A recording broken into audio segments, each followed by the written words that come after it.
L'unité parmi les nôtres permet de mieux s'unir avec le reste de l'humanité. Unis pour la libération des peuples. Pourquoi on déclare ça? Parce qu'on sait pertinemment que tant qu'un peuple n'est pas constitué, tant qu'on ne fait pas un travail culturel sur soi, à titre personnel, je prends l'exemple du frère, qui, sur le terrain panarabe, lui-même s'organise avec les Arabes qu'il connaît, avec les Maghrébins qu'il connaît, avec tous ceux qui sont dans une démarche d'avoir un projet commun par rapport, par exemple, à des gens comme Gamal Abdel Nasser. Une fois que c'est uni de ce côté-là, on se donne la main. Mais si on vient tous, on oublie nos cultures, on oublie nos couleurs, et on dit on veut tous lutter contre la paralysie alors qu'on ne sait pas qui on est, on participe déjà de facto au projet mondialiste qui veut nous faire gommer les identités au profit d'une minorité qui, elle, n'oublie jamais son culture. Vous comprenez dessus ce que je dis? Oui. Mais quand on parle d'ethno-différentialisme, je dis que ce n'est pas une tare, ce n'est pas une honte que de dire qu'on est blanc et fier, on est renois et fier, et arabe et fier. Mais on n'est pas fier parce qu'on est noir simplement, ou fier parce qu'on est blanc simplement, ou fier parce qu'on est beurre ou arabe simplement.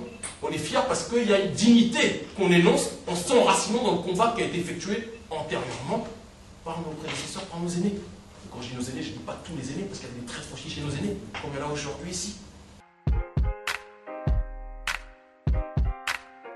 Donc je vais répondre de la manière la plus simple possible. Chut, là on part dans un débat par rapport à la religion. On ne va pas rester trop longtemps sur ce débat-là. Moi j'ai un regard qui est simple. Je ne suis pas chiite pour commencer. Je suis sunnite, je suis musulman, mais de toute façon j'ai de compte à rendre à personne pour faire quoi. Je m'enracine déjà dans la culture, dans le combat de mes ancêtres. Quand on parle de musulmans, on pourrait faire un débat sur la religion, mais je pense que 3 quarts d'heure ne sera pas suffisant. D'accord? Quand je parle d'islam, quand je parle de soumission unique, je ne parle pas au sens enfermé dans un cercle, avec on m'a dit qu'il faut faire ça, ça, ça, ça, ça, ça, ça. Je regarde ce qui a été fait avant. Je regarde les messages qu'ont reçus toutes les populations. Et je me rends compte que le message que diffusaient nos ancêtres qui étaient dans la soumission à l'unique était le même que le message que diffusaient, j'ai envie de dire, d'autres messagers qui ont donné des messages à d'autres populations qui soit ne les ont pas écoutés. C'est pour ça que le sceau des prophètes est venu après pour rappeler ce qu'un certain nombre de populations avaient oublié. Mais quand je dis que je ne suis pas chiite, ça ne veut pas dire que je ne respecte pas le travail. Je ne suis pas dans ces débats théologiques caricaturaux, d'accord, qui voudraient nous faire croire que parce que les gens ne sont pas d'accord ou vont parler d'une certaine façon de la famille du prophète, de la personne sur lui, etc., on va devoir être contre eux. Moi, je regarde à l'échelle internationale qui fait quoi. Et je suis désolé de le dire, mais je respecte plus l'Iran aujourd'hui que je respecte les dirigeants saoudiens. Je suis désolé de vous le dire. Je respecte plus aujourd'hui le Hezbollah que je respecterais, et ça va vexer quand je dis ça, et que je vais respecter Dalil Boubaker, l'imam de la mosquée de Paris. Hein, c'est la vérité.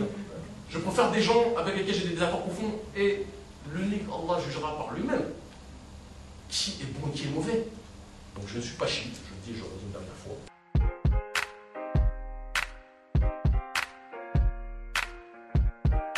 On ne demande pas au blanc de leur ensemble, contrairement à ce que nos amis sionistes ont voulu faire croire, on ne demande pas au blanc de leur ensemble de payer une quelconque somme pour, j'ai envie de dire, pour mes poches d'ailleurs, non, c'est pas ça le but. Il faut qu'on soit sérieux. Quand on parle des dédommagements, on part sur 4 siècles d'esclavage, que ceux qui sont à la tête de l'État, qui ont emmagasiné un certain nombre de richesses et qui, comme par hasard, sont liés de près ou de loin aux familles qui, dans les Caraïbes, aux Amériques, aux Antilles, ont profité, je ne vais pas citer des familles comme les Mendes France, mais qu'on retrouve comme par hasard au gouvernement, qu'on retrouvait à l'époque au gouvernement, et qui ont fait partie de ceux qui avaient un bon nombre d'esclaves dans les Antilles. On ne peut pas être contre les Arabes à cause de l'esclavage, comme on ne peut pas être contre les Blancs à cause de l'esclavage. Waouh. Sinon, c'est plus quelque chose de constructif, à un moment donné. Il faut qu'on soit carré dans le raisonnement. On doit se battre contre un système qui transforme une pensée et fait en sorte que des gens soient inférieurs à d'autres. On ne peut pas essentialiser, comme ça peut être le cas de certains, comme ça peut être mon cas aussi, je le dis, à une certaine époque de ma vie, une race en disant que tous ces gens-là sont coupables. Même si, on dit toujours que ceux qui ne se prononcent pas contre permettent qu'on généralise par la suite.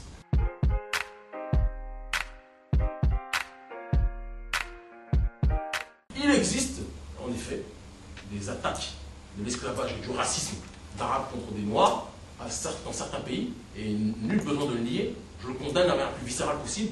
Les autres le font derrière leur clavier, mais jamais sont capables de le dire dehors. Moi, je le dis dehors sans aucun problème. On n'a peur de personne pour le dire. Mais une fois qu'on le condamne, le tout maintenant, c'est de savoir comment faire pour déstructurer aussi cette pensée. Et pourquoi je parle de la Palestine? Aujourd'hui, vous m'entendez prétendument parler plus de la Palestine que du Soudan, le Darfour. Ça va être simple, je vais répondre de la manière la plus courte possible. Le Darfour, Bernard-Henri Lévy, George Bush, et toute la smala sioniste est précipité pour parler de ce génocide qui s'est perpétré sur le continent africain. Et je ne vais pas vous mentir, avant d'analyser en profondeur cette situation, quand mes pires ennemis se drapent du manteau du justicier et disent qu'il y a un crime là-bas, il faut le dénoncer, ceux qui nous font du mal, j'ai toujours tendance à réfléchir, à me dire, si eux condamnent ça plus que jamais, je me pose la question de savoir pourquoi ils se précipitent dessus, sur cette cause, et pourquoi ils la présentent de cette façon. Moi, il y a quelques années, en 2003, j'étais persuadé que quand on parlait du Darfour, c'était un problème entre Arabes et Noirs. Et j'ai participé plus que jamais à cette vaste litanie, qui consistait à dire que tous les Arabes qui sont là-bas doivent être éradiqués. Mais je le dis clairement, on va être simple. Toute personne qui fait partie du gouvernement raciste de Khartoum, qui opprime, qui étouffe, parfois leurs semblables, même très souvent leurs semblables, la bande de Omar al-Béchir, sont des gens qui sont nos ennemis. Je ne vais pas le dire 1000 fois. Ce sont nos ennemis, nous ne les aimons pas, qu'on soit noirs, arabes ou blancs. Peu importe. Ce sont nos ennemis à tous. Parce qu'ils font honte, comme Mobutu faisait honte aux Noirs et à tous les anti-impérialistes. Ces gens-là font honte aux Arabes et à tous les anti-impérialistes.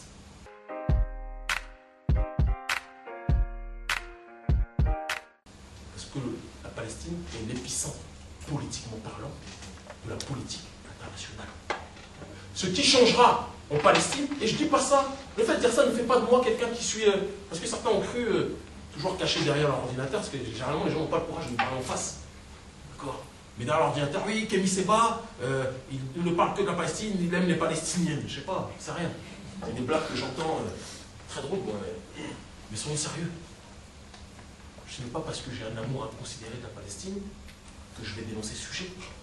Si demain, j'apprends que l'épicentre de la politique mondiale se trouve au Groenland, d'accord, avec les Esquimaux qui sont attaqués et qui font l'objet d'un colonialisme exécrable. De toute façon, c'est même un pléonasme, parce que quand on dit colonialiste, généralement, c'est pas gentil, c'est pas génial. Sauf pour le peuple élu qui, lui, a le droit de coloniser sans que ça choque personne, sinon on a des procès, je veux le dire quand même. Nous, si on voyait ça, on aurait réagi de la même façon que par rapport à ce qui se passe en Palestine. Je vous remercie de m'avoir écouté.